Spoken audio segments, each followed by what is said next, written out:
श्री श्री राधा रमणो जयति भजनिताय गौर राधे श्याम। जप हरे कृष्ण चरित सुधा श्री श्रीमद राधा रमण चरणदास देव बाबा जी महाशय बड़े बाबा का जीवन चरित्र। मूल बंगला संपादक प्रकाशक श्री रामदास बाबा जी। अतीन दादा का पुनर्जीवन। रसिक बाबू के बगीचे में रहते समय एक दिन अतीन दादा, कुंज बाबू आदि कई लोग बाबा जी महाशय के दर्शन करने गए। उस दिन न जाने किस कारण वे अभी तक लेटे हुए थे।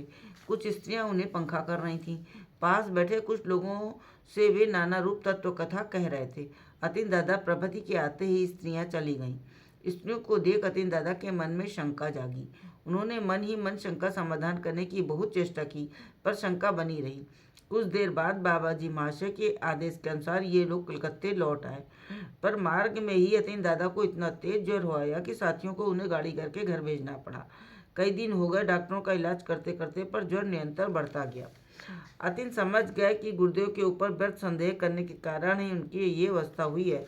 इसलिए अनुताप की अग्नि उनके हृदय में धू धू कर जलने लगी। इधर बाबा जी महाशय उत्कंठित हो साथियों से पूछने लगे, कई दिन से अतीन क्यों नहीं आ रहा है? उस पर कोई विपत्ति तो नहीं आ गई है? साथी समझ गए कि निश्चय ही अतीन दादा विपदग्रस्त हैं, तभी उनके लिए बाबा जी महाशय इतने उत्कंठित हैं। 4-5 दिन बाद बाबा जी महाशय दर्जीपाड़ा में जोगेन बाबू के घर गए हुए थे। वहीं संवाद मिला कि अतीन की तबीयत बहुत खराब है। डॉक्टरों ने जवाब दे दिया है। उसी समय वे राम दादा, गिरीन दादा और फणी आदि को साथ ले अतीन दादा के घर गए। उनके पिता ने देखते ही दंडवत प्रणाम कर कहा, बाबा, अतीन की दशा बड़ी शोचनीय है, डॉक्टर कुछ नहीं कर पा रहे हैं। बाबा जी, इसमें डॉक्टर या तुम्हारे किए कुछ नहीं होने का। अच्छा बताओ, आज से अतीन मेरा है ना? पिता, अतीन आज से आपका है। बाबा जी, मैं अतीन का जो चाहूँ करूँ, तुम कुछ कहोगे नहीं ना?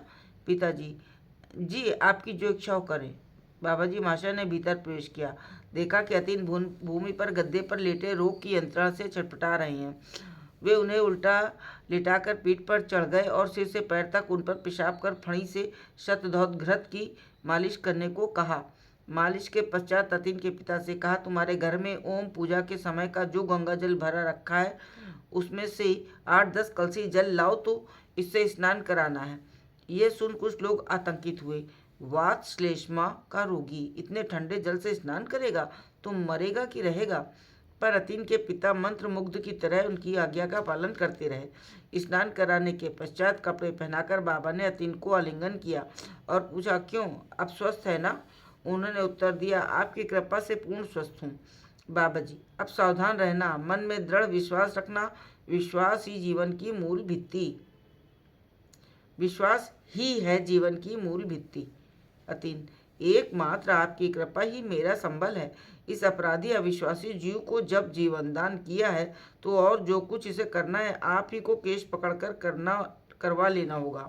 बाबा जी, कर्ता निताई चांद है, उन्हीं का स्मरण करना। अच्छा, मैं चला। अतीन, मैं भी आपके साथ चलूँगा। बाबा जी, आज विश्राम कर कल विराट नगर कीर्तन निकलेगा, उसमें योग देना। इतना कहे बाबा जी महाशय जाने लगे। अतीन के पिता उनसे नाना रूप कातरता पूर्व प्रार्थना करने लगे।